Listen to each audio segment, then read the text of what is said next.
What's good? This is Ant Wave. You are now tuned in with Shaoliiin Entertainment. You feel me? I think I'm the best, you feel me?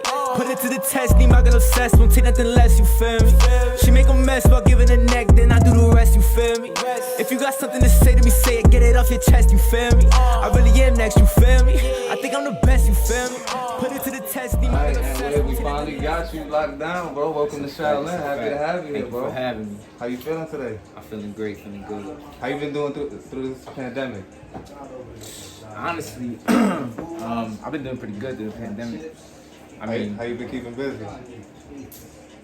Honestly, I'm always working, bro. Like I'm a hard worker, so I'm always trying to do the next thing. Once I drop something, I'm already on to the next thing. So I've been keeping my mind busy, shooting videos, stacking my bread up for the, essentials. So alright, I see you working hard out here. Definitely leaving your mark out here. So it's our first time having you at the Shaoliiin family, so we want to start from the beginning. That's cool with you? Yeah. Thanks. Alright, bet. So you was born and raised in Pennsylvania? Yeah, Allentown. Yup. So tell me, how was it like coming up at Allentown? Was it rough? It was, to be honest with you, like, it has its ups and downs and shit. Like, it's not like, at the end of the day, like, Center City's gonna be the Center City. But, you feel me, like, I didn't really have it too rough coming up. I was always, like, just, like, kind of, what's the word, like, just on the right path and shit.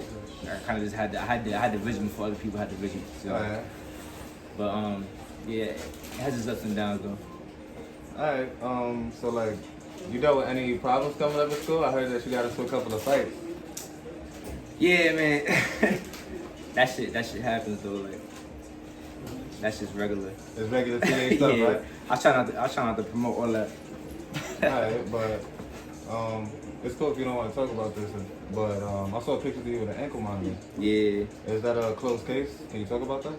Yeah, honestly, that was some light shit that I really went through. But it's that when you have like so many like hits in your record, sometimes like light shit ends up turning into some big shit. Like, that actually was just some a driving infraction. But wow, it's because I had so many different like cases of it that it was like, alright, so I had to do 4 months in county, and then I had to do 2 months of house arrest, and then like I'm on probation right now as we speak for like 5 years. Kids do not drink and drive. I promise you, this shit is not cheap either. I'm still paying out the ass for that shit, but. Did you hurt yourself, anybody though? You good? Nah, the crazy thing is that charge, like it wasn't even no violent crime, bro. Like, I done did some shit in my life and got away with it, but I'm on probation for some fucking bullshit. But that's how it is though. Yeah. So, what was one of the crazy, like, what was your biggest lesson learned in the county? Biggest lesson learned: mind your fucking business. Mind your business and just be yourself, my man.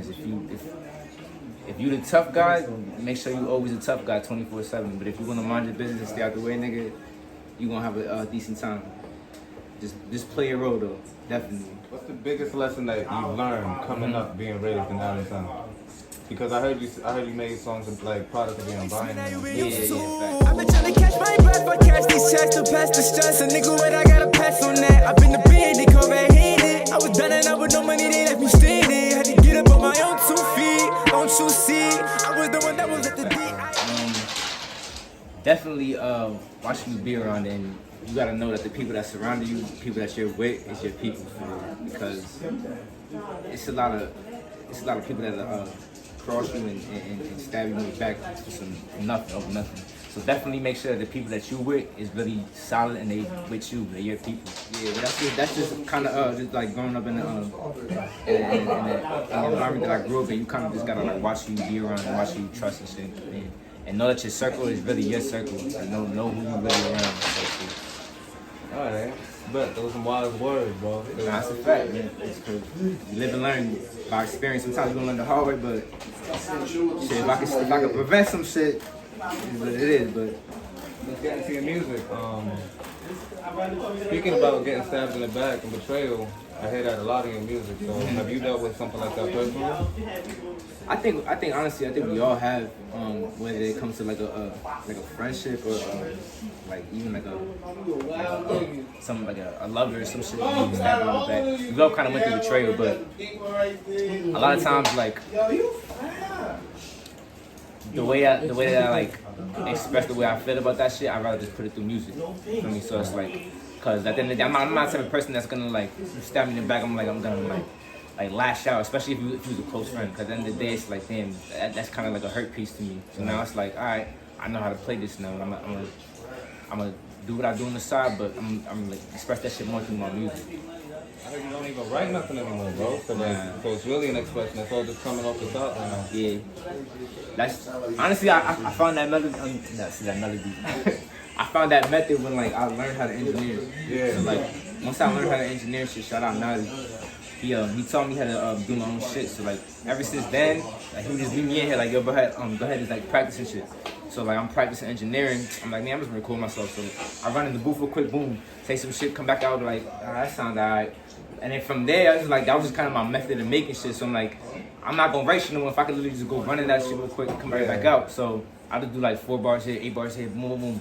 Say what I wanna say, come back out. That sounds alright, come back out.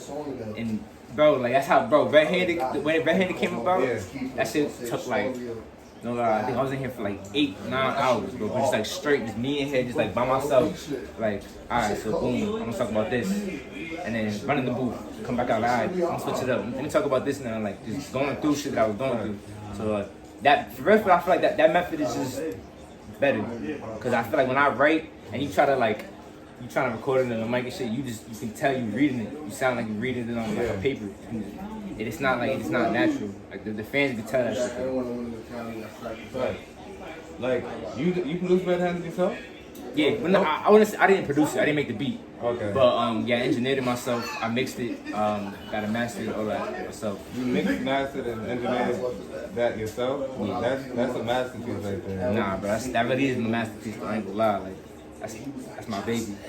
So like, I'm assuming all the time that you put into it, all the blood, sweat, and tears, that's the reason that's your favorite project? That's your baby right there? Yeah, hell yeah. And I talk about a lot of shit in that song. Like, everything I'm talking about is like real life shit that like really happened. I wasn't just like making a bar out of it.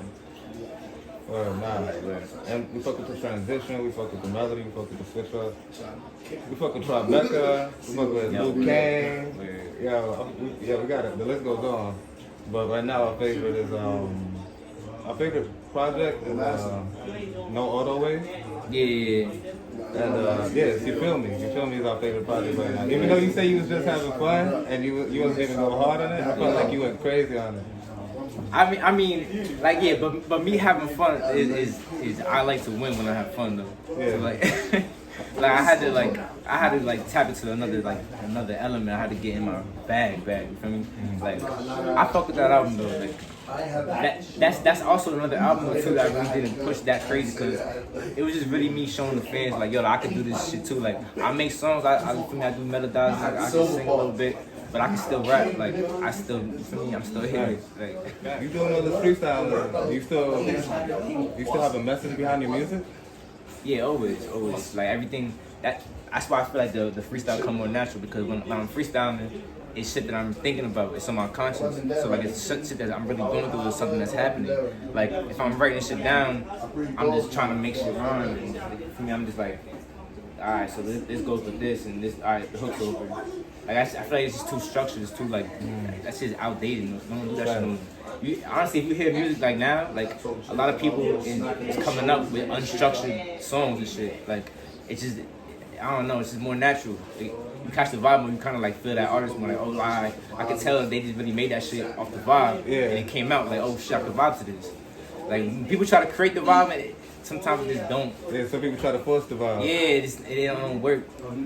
You gotta be the wave, yo. You can't just ride other people's wave. That's a fact though. You gotta be the one that stands out.